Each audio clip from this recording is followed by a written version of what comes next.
सोलापूर आणि धाराशिवच्या पूरग्रस्तांना बाळूमामा ट्रस्टची मदत. आदमापूर इथल्या बाळूमामा ट्रस्ट मार्फत धाराशिव आणि सोलापूर जिल्ह्यातल्या पूरग्रस्तांना भरघोस चिठा पाठवण्यात आला. गहू, तांदूळ, आटा, डाळी, तेल, साखर, गूळ, फळं इत्यादी साहित्य ट्रकमध्ये भरून खास सेवेकरांच्या मार्फत पूरग्रस्त शेतकऱ्यांच्या बांधापर्यंत पोहोचवण्यात आला. संत बाळूमामा नेहमीच गोरगरिबांच्या आणि संकटग्रस्त भक्तांच्या मदतीला धावून जात असत. त्यांना कोणत्याही धर्माचं बंधन नव्हतं.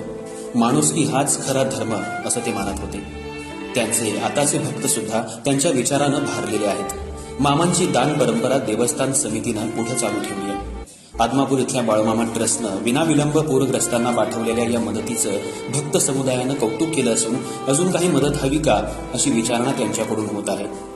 अतिवृष्टीमुळे महाराष्ट्रातील शेतकऱ्यांचं मोठं नुकसान झालंय आणि या कठीण काळात शेतकरी आपल्या देशाचा खांदा आहे.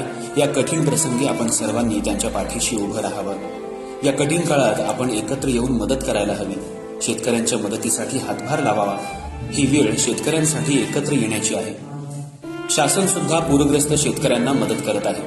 शासनानं, स्वयंसेवी संस्थांनी शासनाच्या बरोबरीनं उचललेलं मदतीचं हे पाऊल कौतुकास्पद आहे असं मानलं जात आहे.